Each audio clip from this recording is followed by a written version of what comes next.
If the United States strikes Syria, what would such an attack look like? Joining us now is retired U.S. Army Colonel Douglas Macgregor. He was a top planner for the NATO attack on Yugoslavia, and he joins us now live from Washington. Good morning to you, Colonel. Good morning. So your country, I should say at least the Obama administration, seems quite eager now at this point to get into Syria. What is your reaction, sir? Well, obviously, I think it's ill-advised. I don't see any evidence that our intervention using cruise missiles and various other forms of standoff attack will improve the situation. We can make matters worse, but we're not going to fundamentally change the situation on the ground.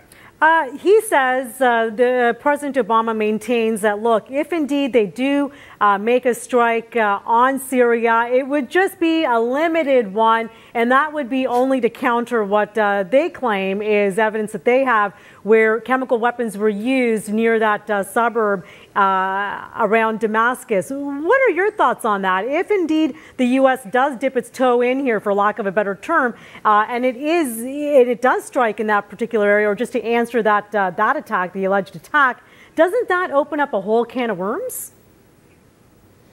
Well, potentially. I think we need to understand when he says limited, this is back to a long history in the United States of using airstrikes as a way to send messages to your adversary. It doesn't work. We tried it in Vietnam in 1965.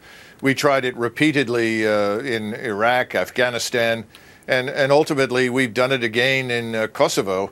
Didn't make any difference. And the air campaigns themselves usually don't work very well, and we end up looking ridiculous at the other end. In Kosovo, we ended up sending Strobe Talbot to Moscow to bribe the Russians to abandon Milosevic.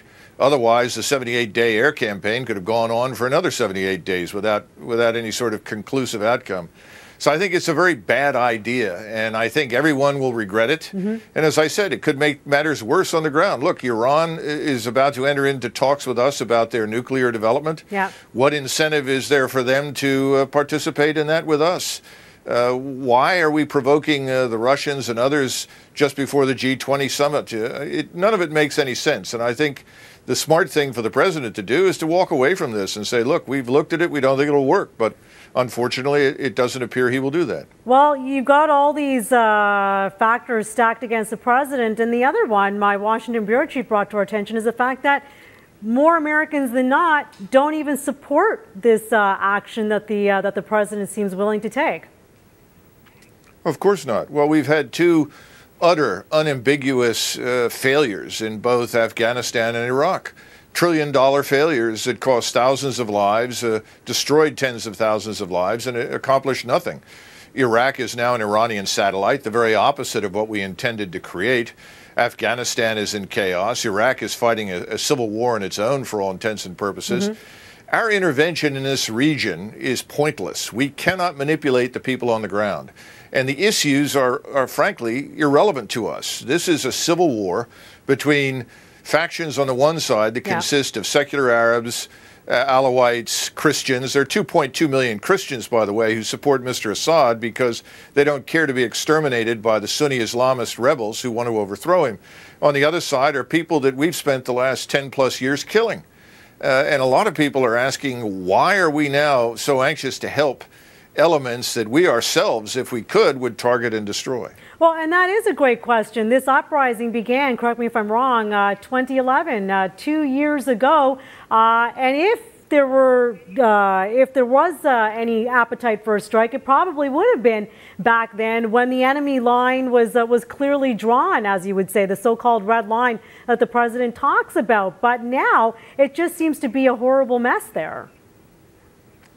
Well, the greatest danger at this point is that if any of these strikes significantly destroy the capacity of Mr. Assad to control his forces on the ground, you could see a fragmentation on his side, much as we've seen on the Sunni Islamist side. In other words, as some people call it, militiafication, that you have independent autonomous groups killing at will without any sort of strategic direction. That, in my judgment, would be far worse than what we have today.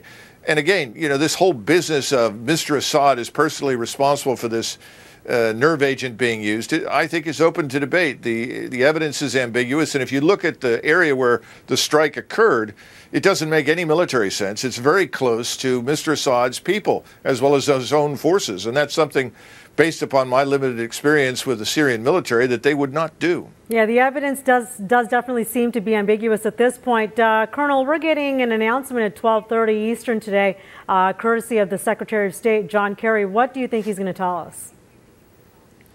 Well, Mr. Kerry seems to be one of these reactionary liberals who sees an opportunity to intervene and can't resist it. So I suspect he's going to talk about imminent intervention and posture as morally superior and punishing the evil ones who are responsible for the gas attack. All right. It's nonsense.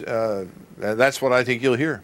Okay, well, we're going to have to leave it there. We want to thank you so much for joining our program today. Again, all eyes on Syria and all eyes on your country right now to see what, in fact, the president is going to do. Thank you so much for your time today. Thank you. That is retired Colonel Douglas Macgregor joining us live from Washington. Folks, you can reach out to us on Twitter with respect to this story or anything else you've seen thus far on Canada Live. I'm at Anita Sharma. You can also log on to facebook.com/Sun News Network.